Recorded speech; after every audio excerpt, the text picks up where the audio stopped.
तभी हम जानेंगे कि हमारे समय में रहीम की क्या क्या महत्व है। बहुत सारी गलत फहमियाँ हमारे दिमाग में पहले से घर करती हैं, इसलिए कि एकेडमिक्स पे और ये मुगल साम्राज्य कायम होने तक का जो वक्त है, इसके समझ के कोर हमें दिखाई पड़ते नहीं हैं, और इसलिए हम एक बहुत सुविधाजनक स्थिति पैदा करते हैं आज की स्थिति को देख करके, कि हम ये मान लेते हैं कि जो 10वीं शताब्दी ऑनवर्ड्स आए, चूंकि उनका धर्म जो था वो इस्लाम था, इसलिए हम उनको एक आइडेंटिटी के तौर पर, इस्लामिक आइडेंटिटी के तौर पर हम उनको पहचान लेते, उनको मुसलमान कहते। और जो हमारा आज का क्राइसिस है, पिछले लगभग 125 से 150 साल का करीब, उसको लेकर के हम फिर एक नया तस्वुर खड़ा करते हैं अच्छी इंटेंशन के साथ। वो खड़ा करते हैं साझी संस्कृति का या गंगा जमनी संस्कृति का। हम कभी ध्यान नहीं देते कि साझेदारी का मतलब एक से ज्यादा अलग अलग आइडेंटिटीज हैं। मैं संस्कृति के अर्थ में बात कर रहा हूँ, धार्मिक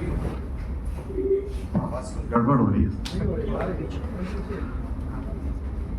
धार्मिक आइडेंटिटी किसी की कुछ हो सकती है, लेकिन क्या धार्मिक जो हमारी पहचान है वो हमारी सांस्कृतिक पहचान भी है?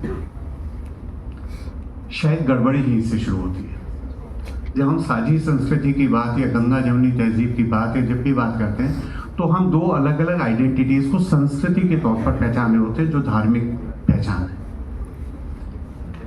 कहीं बैक ऑफ द माइंड ये है कि संस्कृति का मतलब धर्मी है। आजकल तो इसे और बताया जा रहा है, बहुत ज्यादा प्रचारित किया जा रहा है। धर्म संस्कृति का एक अनुषंग हो सकता है। संस्कृति बहुत व्यापक चीज है, और संस्कृति ज्योग्राफिकल होती है, क्षेत्रीय होती है। आप एक क्षेत्र डिफाइन कीजिए, उसमें दो संस्कृतियां नहीं होंगी, एक ही संस्कृति होगी।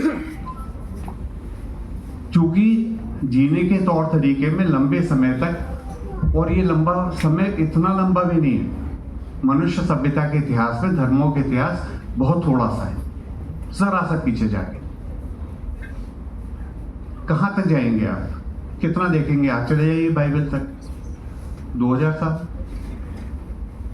आप चले जाइए इस्लाम तक, 1500 साल। आप चले जाइए बुद्धिज्म तक, कितना? 2500 साल। जैनिज्म तक 2500 साल।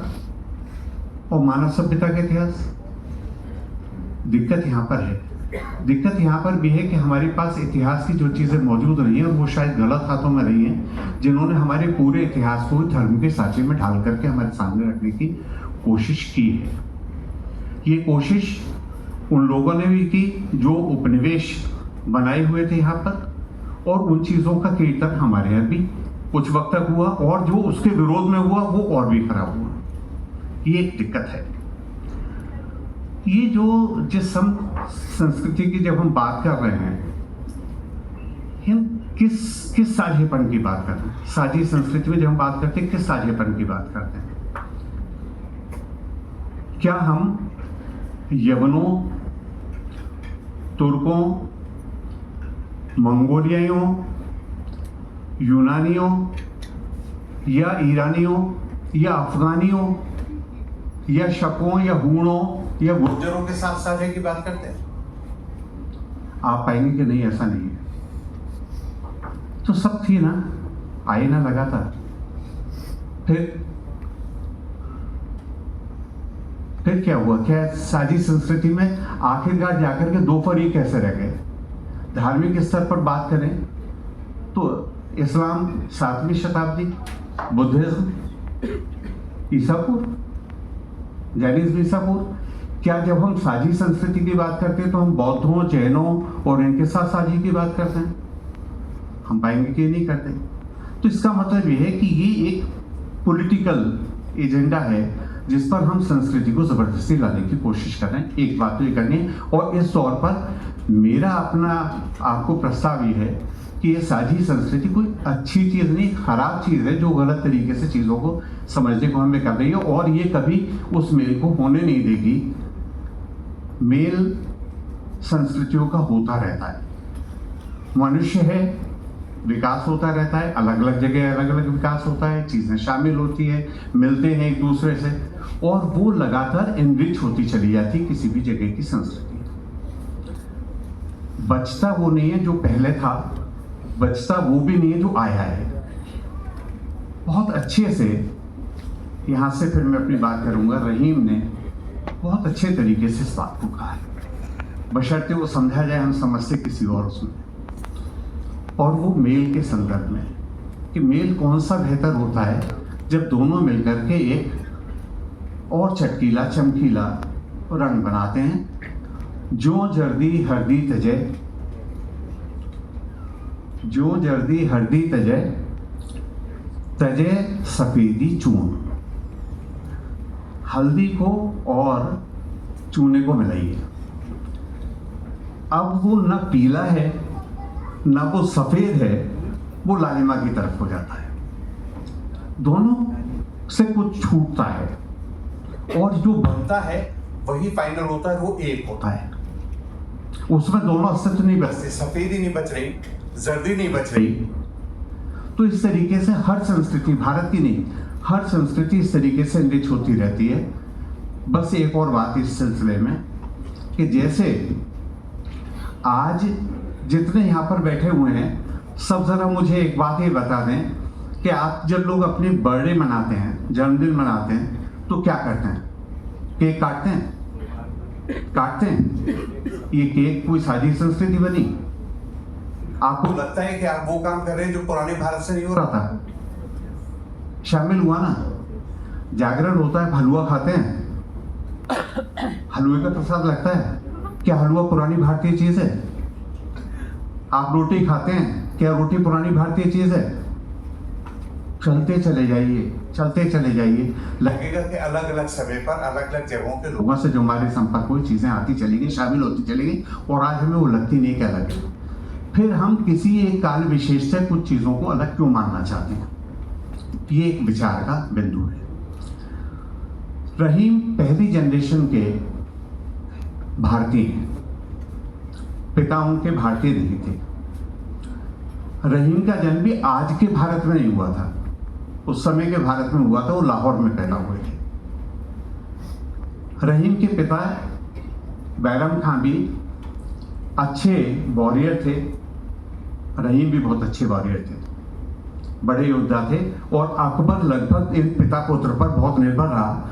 बहुत कम लोगों को पता होगा कि रहीम की 30 साल जिंदगी के दक्षिण में भी थे, उसको कॉन्कर करने में। राजस्थान में भी बीते, मध्य प्रदेश में भी बीते। बालाघाट का अकेला युद्ध था जिसमें वो हारे, बाकी सारे उन्होंने जीते। कलम और तलवार दोनों के धनी रही। रहीम के ज़रा और ये सोचे कि खास बात सिर्फ इतनी नहीं है। बैरम का अभिभावक था अकबर का, बहुत कम उम्र थी, 13 वर्ष की उम्र थी जब उनका जो हुमायूं का निधन हो गया था। और उस समय में वो मुल्तान के यहाँ के सिर्फ गवर्नर थे, जो उनको पिता की तरफ से मिला हुआ था, मनसबदार थे वहाँ के। दिल्ली बहुत दूर थी और दिल्ली से आगे तो और भी नहीं था, ये सबको जा रहा था। बैरम खां के संरक्षण में अकबर का साम्राज्य बनना शुरू हुआ। ये और बात हम ध्यान रखें, थोड़ा सा इसलिए जरूरी है इसको जानना कि जो रहीम है, रहीम और अकबर मौसेरे भाई थे। दोनों को हसन खां मेवाती के परिवार की, एक ही परिवार की 2 बहनें ब्याही गई थी। एक रिश्ता अकबर के साथ उनका ये था, दूसरा रिश्ता तो ये था कि वो अभिभावक थे। तीसरा रिश्ता ये था कि बैरम खां की शादी बाबर की नतनी यानी अकबर की फुफेरी बहन से हुई थी, और वो सिर्फ उस वक्त 12 वर्ष की थी और रहीम 8 वर्ष के थे जिस वक्त में बैरम खां का पाटन में कत्ल कर दिया गया। उस सलीमा से अकबर ने फिर शादी की, यानी उनकी सौतेली माँ के वो पति भी थे। अगला रिश्ता, अकबर की जो धाये थी महम अकबर ने उनकी पुत्री से यानी अपनी दूध शरीक बहन से रहीम की शादी की थी। इस तौर पर रहीम उनके बहनोई भी थे। और आपको बताऊं कि रहीम की जो बेटी थी उसकी शादी अकबर के बेटे से हुई थी, दानियाल से, जो जहांगीर का भाई था। यानी मैं सिर्फ इतनी डिटेल्स आपको सिर्फ इसलिए दिए कि आप ये समझ सकें कि रहीम की पोजीशन क्या थी। वो उस परिवार के अंग थे जो रूलर था, इसलिए वो लगा था और सूझबूझ बहुत थी। अकबर ने उनको पढ़ाई लिखाई सारी करवाई थी और बहुत अच्छे से करवाई थी। तो ये एक ताना बाना की बात है, ये बाहर से आ रहे हैं और मां उनकी भारतीय। ये केवल रहीम को क्रेडिट दे देने की बात नहीं है। इस बात के लिए हमें पूरा समझना होगा कि जो उस वक्त मुगल अंपायर का जो सोच था उसमें धर्म बहुत महत्वपूर्ण चीज थी नहीं, जैसा कि आज हम बना ही ले रहे हैं। ये शायद नहीं थी, क्योंकि अकबर ने लगातार संधियों के लिए जो शादियां की, वो शादियां जो है वो हिंदू परिवारों में, राजपूत परिवारों में की, ये बात सब जानते हैं। और कहीं हमें ये दिखाई नहीं देता उस वक्त में कि ये कोई टसल आ रही हो।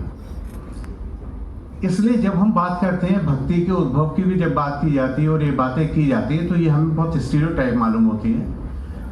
कुछ लोग विरोध में ये कहते हैं कि साहब अगर होना होता तो दक्षिण में क्यों हुई, उत्तर में पैदा होना था। लेकिन यहाँ पर भी हम भारतीय इतिहास के इस पक्ष को भूल रहे हैं कि भारत में जो पहली मस्जिद बनी हुई है वो या तो हजरत मोहम्मद से पहले की है या कम से कम उनके वक्त की है। ये भावनगर गुजरात में है, जो खंबात की खाड़ी के पास है। ये मस्जिद, इसका मुंह जो है वो यरूशलेम की तरफ है, जिस वजह से मैंने ये बात कही कि वो कम से कम उनके उस जनते के मक्का के में मदीना में बनने से पहले की हो। ये रिकॉर्डेड है, मैं क्रिएट नहीं कर रहा हूं। यरूशलेम की तरफ को मुंह करके वहां पर इबादत की जाती है। तो खुद हजरत मोहम्मद भी पहले उधर ही करते थे। मदीने के बाद उन्होंने जो है वो मदीने की तरफ रुख करने का वो दिया था। ये अकेली एक मस्जिद नहीं है, उसके बाद खुद हजरत मोहम्मद के समय में ही हमें यहाँ पर दक्षिण में, केरल में, गुजरात में, तमिलनाडु में, इन सब जगहों पर मस्जिदों का एक क्रम दिखाई देता है। तो ये वहां पर आ रहा था और भक्ति भी वहीं से आ रही थी। पहले हम इस चीज को निकाल लें, दिमाग में से इसको तय कर लें। हम वापस लौट करके आते रहीम की तरफ को और कोशिश करूंगा 5-7 मिनट में बात खत्म कर लूं, इतना वक्त तो मुझे मिल नहीं चाहिए। तो रहीम इसमें पैदा हो रहे हैं। ये जो पूरा सिनेरियो है उस वक्त का, जहाँ समझने की कोशिश की जा रही है। अकबर जो है वो सबको मालूम है कि उन्होंने स्थापना की थी दीन इलाही की, और वो तमाम धर्मों के लोगों को बुला रहे हैं, समझने की कोशिश कर रहे हो। एक सिंथेसिस की कोशिश हो रही है उस वक्त, और ये सिंथेसिस हो भी रही है। अकबर के टाइम के ही हम जरा थोड़े से हिंदी कवियों को देख लेते हैं, तो हम शायद ज्यादा न्यायपूर्वक रहीम के इस कृष्ण प्रेम को या देवताओं के प्रति प्रेम को या उनकी भक्ति को तब शायद समझ पाए। मैं आपको जो है सिर्फ इतनी बात बताता हूँ कि हम उनको भी छोड़ देते हैं कि शायद हम मुसलमान होने का कबीर को जो है मार्जिन देते हैं। मैं कबीर से कोट नहीं करूँगा, जरा सी शब्दावली पर गौर कीजिए। तुलसी सराहे रीत साहिब सुजान की, ये जो साहिब शब्द और कॉन्सेप्ट है ये तो आया है, ये आया है और ये इस्लाम के साथ ही आया है। जब आया हो पहले ही आया होगा, अकबर के साथ या बाबर के साथ नहीं आया और उससे पहले आ गया। राम बोला नाम हो गुलाम राम साहिब हो, गुलाम और राम साहिब। कायर कूर कपूतन की है तेव गरीब निवाज निवाजे, कवितावली। मीरा मही चाकर राखो जी, चाकर। कवि प्रिया में आपके केशर। कोटि रते राज ब्रज राज सिरताज की सौ, सिरताज। कृष्ण गीतावली तुलसीदास। कृष्ण कृपालु भगति पति राजी। ये राजी शब्द जो है ये ठीक तसव्वुफ से आया हुआ शब्द है, ये कहीं और से नहीं आया है। राजियों में, उसी राजी में, इसी राजी का आगे जो विस्तार है वो पुष्टि तदनुग्रह में है। ये पुष्टि राजी ही है उसकी।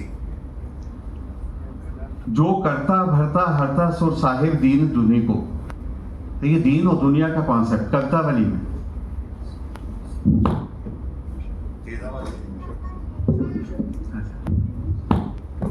पत्रिका लाभ भोग क्षेम की गरीबी मिस्कीनता, गरीबी मिस्कीनता।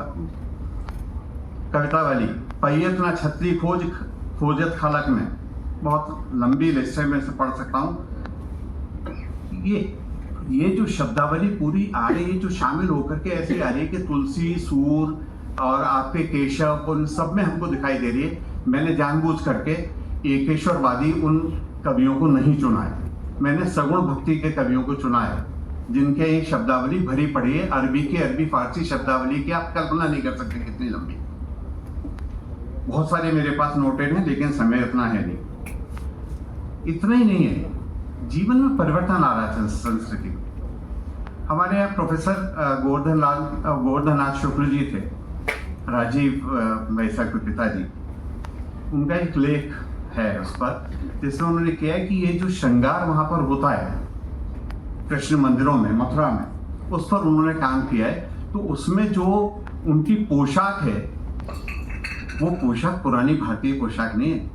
सुथन्ना, सुथन्ना जानते हैं आप लोग? विद्यार्थी लोग सुथन्ना जानते हैं? हाँ, जानते हैं, ठीक है। वो सुथन्ना पहने, ऊपर से अंगरखा ये पहने हुए, ये विग्रह पर श्रृंगार होता है उनका पोशाक। वहां से लेकर के वाद्य यंत्रों तक, खेल कूद तक। हाँ, तुलसीदास लिखते हैं भालू तीस खेलें चौगाना। ये चौगान शब्द जो है, चौगान खेल जो है, ये भारतीय खेल नहीं पुराना।